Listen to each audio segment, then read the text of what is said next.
बोलिए श्यावर रामचंद्र की जय, पवन पुत्र हनुमान की जय, श्री अम्बे मात की जय, श्री सतगुरु महाराज की जय। हर हर महादेव। राजा राजा राम राम राम, सीता राम राम राम। राजा राम राम राम, सीता राम राम राम। राजा राम राम राम, सीता राम राम राम। राजा राम राम राम, सीता राम राम राम। राजा राम राम राम, सीता राम राम राम।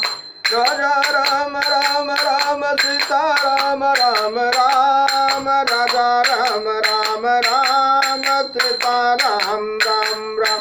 राधे श्याम श्याम श्याम, सीता राम राम राम। राजा राम राम राम, सीता राम राम राम। राजा राम राम राम, सीता राम राम राम। राजा राम राम राम, सीता राम राम राम। राजा राम राम राम, सीता राम राम राम। राजा राम राम राम, सीता राम राम राम। राजा राम राम राम, सीता राम राम राम। राजा राम राम राम, सीता राम राम राम। श्यावर रामचंद्र की जय, पवन पुत्र हनुमान की जय, श्री अम्बे मात की जय, श्री सतगुरु महाराज की जय। हर हर महादेव। श्री राम जय जय राम, श्री राम जय जय राम। भगवान शंकर के आशीर्वाद से, प्रभु श्री राम जी के कृपा से, देवी माँ के आशीर्वाद से, श्री सतगुरु के कृपा से, श्री भक्तमाल कथा भाग 82 श्री रुक्मांग अंगद जी की कथा है। रुक्मांग अंगद जी की कथा है। आप लोग ध्यान से सुनिए। कल आप लोगों ने स्वपथ श्री वाल्मीकि जी की कथा को सुना। आप लोगों ने कैसे साधु संत युधिष्ठिर जी के यहाँ द्रौपदी के घर पे वहाँ पे यज्ञ में गए, भोजन किए, घंटी बजी। श्री मिथिलेश जी की भी कथा है छोटी सी। श्री मिथिलेशपुरी के राजा मैथिली विदेह और जनक की संज्ञा से अभिहित किए जाते हैं। यहाँ के सभी राजा धर्म प्राण, योगी और भगवत भक्त थे। इन सब का चरित्र पावन, परम पावन है। इनमें कतिपय राजाओं यथा शीरध्वज, जनक, निमि, बाहुलाश्व का चरित्र भक्तमाल में दिया गया है। यथा राजा शीरध्वज जनक का चरित्र 56 में, निमि का चरित्र 56 में और बहुलश्व का 56 में गाया गया है। अब आगे आप लोग श्री रुक्मांग अंगद जी की कथा सुनिए। परम भागवत महाराज रुक्मांगद अयोध्या के महाराज रीति ध्वज के पुत्र थे। ये इक्ष्वाकु में बड़े, इक्ष्वाकु वंश में बड़े ही प्रतापी और धर्मात्मा राजा हुए। इनकी संध्यावली नाम की पत्नी थी। उसके गर्भ से राजकुमार धर्मांगद का जन्म हुआ। सियावर रामचंद्र की जय। कुमार धर्मांगद पिता के समान ही धर्मात्मा और पितृभक्त थे। महाराज रुक्मांगद को एकादशी व्रत का इष्ट था। उन्होंने अपने समस्त राज्य में घोषणा कर दी कि जो एकादशी व्रत न करेगा उसे राज्य की ओर से दंड दिया जाएगा। सियावर रामचंद्र की जय। अतः उनके राज्य में छोटे बड़े बच्चे, अति वृद्धों और गर्भिणी स्त्रियों को छोड़कर सभी एकादशी व्रत करते थे। एकादशी व्रत के प्रताप के उनके राज्य में कोई भी यमपुरी को नहीं जाता था। यमराज को बड़ी चिंता हुई। वे प्रजापति भगवान ब्रह्मा के पास गए और यमपुरी के उजाड़ होने का संवाद सुनाया। सियावर रामचंद्र की जय। ब्रह्मा जी ने कुछ सोचकर उत्तर दिया कि अच्छा, हम इसका प्रबंध करेंगे। ब्रह्मा जी ने अपनी इच्छा से एक मोहिनी नाम की माया की स्त्री बनाई। उसने प्रतिज्ञा की कि मैं महाराज से एकादशी व्रत छुड़वा दूंगी। इस ऐसी प्रतिज्ञा करके वह हिमालय के रमणीक प्रदेश में चली गई। सियावर रामचंद्र की जय। इधर महाराज राज्य करते करते थक गए थे। सियावर रामचंद्र की जय। वे अपने पुत्र धर्मांगद को राज देकर और अपनी रानी को साथ लेकर हिमालय की ओर तप करने चले गए।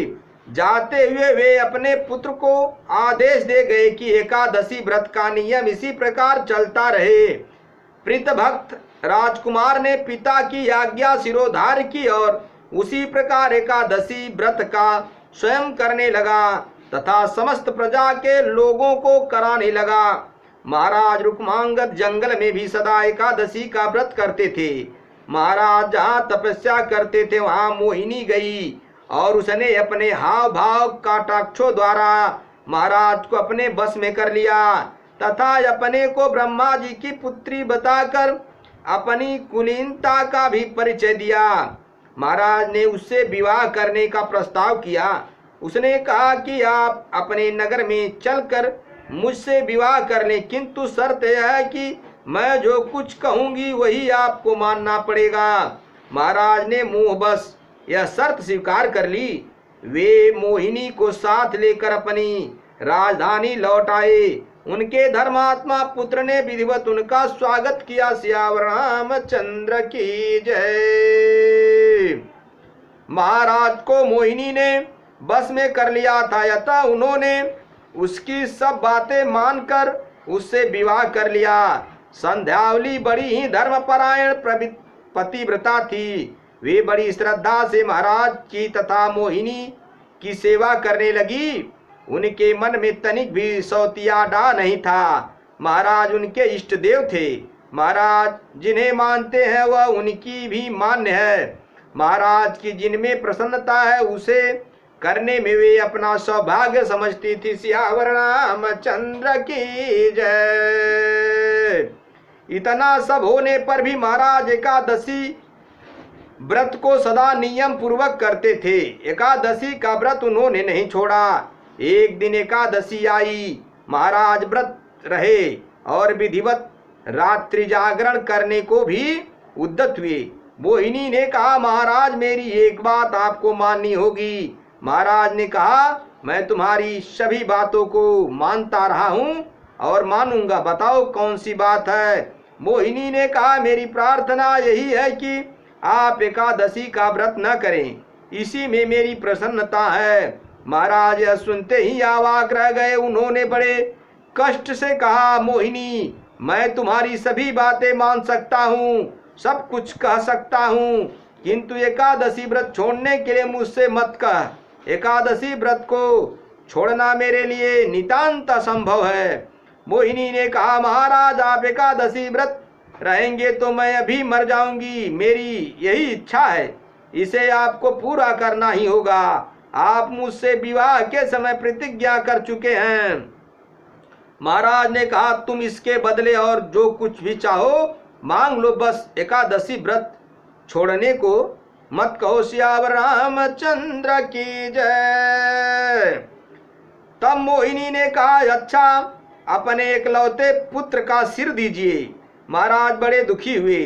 धर्मांगद को जब यह बात मालूम हुई तो उन्होंने अपने पिता को बहुत समझाया कि इससे बढ़कर सौभाग्य मेरे लिए क्या होगा। आप धर्म संकट से बच जाएंगे, माता की इच्छा पूर्ति होगी। यह शरीर तो कभी न कभी जाना ही है। यदि इसके द्वारा कोई महान कार्य हो जाए तो इससे बढ़कर इसका सदुपयोग और हो ही क्या सकता है।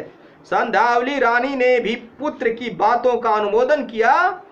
पुत्र के कहने पर महाराज जो ही अपने इकलौते पुत्र का सिर काटने वाले थे त्यों ही भगवान विमान लेकर आए और महाराज को सपरिवार अपने लोक को ले गए। सियावर रामचंद्र की जय। जिन्होंने सत्य की रक्षा के लिए प्राण से भी प्यारे अपने इकलौते पुत्र का सिर देना तक मंजूर कर लिया, किंतु एकादशी व्रत नहीं छोड़ा। उनसे बढ़कर परम भागवत और कौन हो सकता है। सियावर रामचंद्र की जय। मेरे भाइयों, यहाँ पे एक बहुत ज्ञान की बात मिलती है। भगवत काम के लिए, संत कार्य के लिए, परोपकार के लिए कुछ भी करना पड़े तो करना चाहिए, निसंकोच होकर के। यहाँ पे राजा रुक्मांग को एकादशी व्रत क्यों इतना प्रिय था, इस विषय में भक्तमाल के टीकाकार प्रियदास जी महाराज निम्न 2 कवित्तों में इस प्रसंग का वर्णन करते हैं, आप लोग भी सुनिए।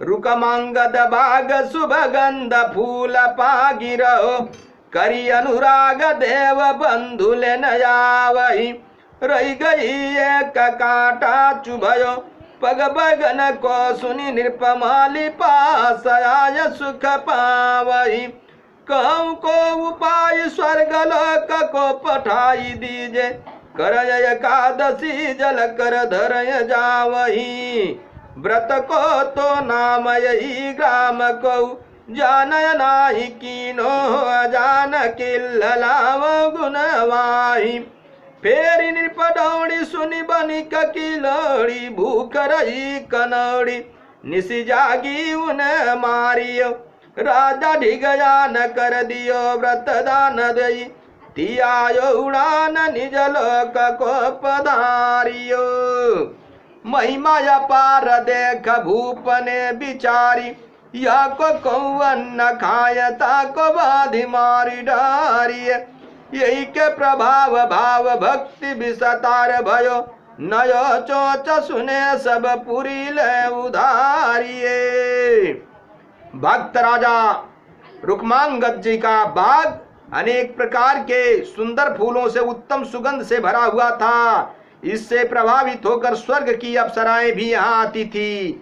दयोग से एक दिन एक अप्सरा के पैर में बैगन का कांटा चुभ गया, इससे उसका पुण्य क्षीण हो गया, वह उड़कर स्वर्ग को न जा सकी, बाग में ही रह गई।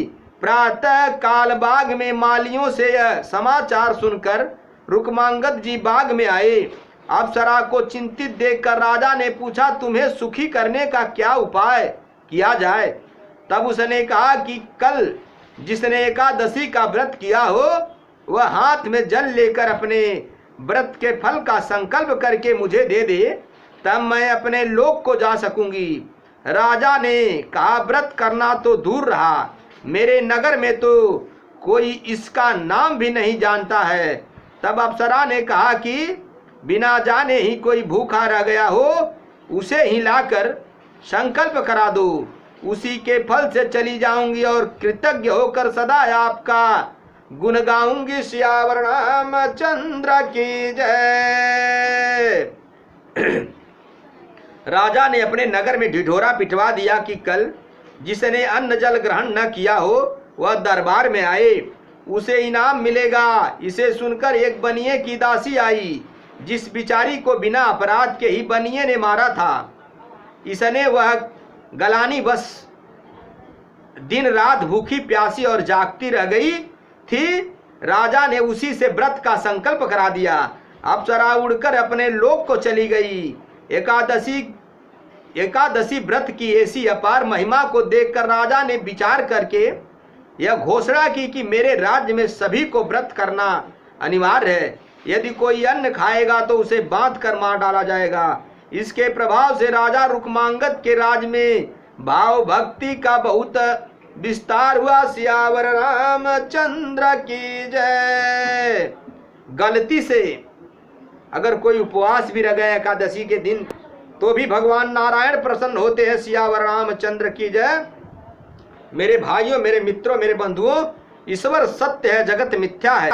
बड़े भाग्य मानुष तन पावा, सुर दुर्लभ संतन ग्रंथन गावा। ये मनुष्य का शरीर साक्षात मोक्ष का दरवाजा है। यह बड़े भाग्य से मिला है, इसे पाकर के व्यर्थ न करे।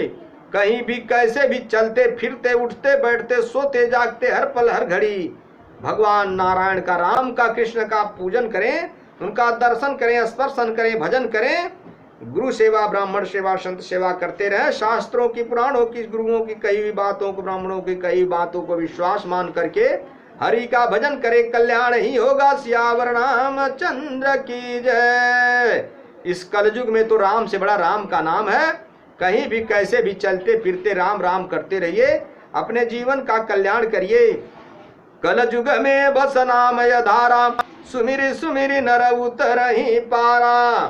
श्यावर रामचंद्र की जय, पवन पुत्र हनुमान की जय, श्री अम्बे मात की जय, श्री सतगुरु महाराज की जय। महादेव कथा विसर्जन होत सुनहु, पवन कुमार राम लखन सीता सहित मुँह पर करहूं कल्याण।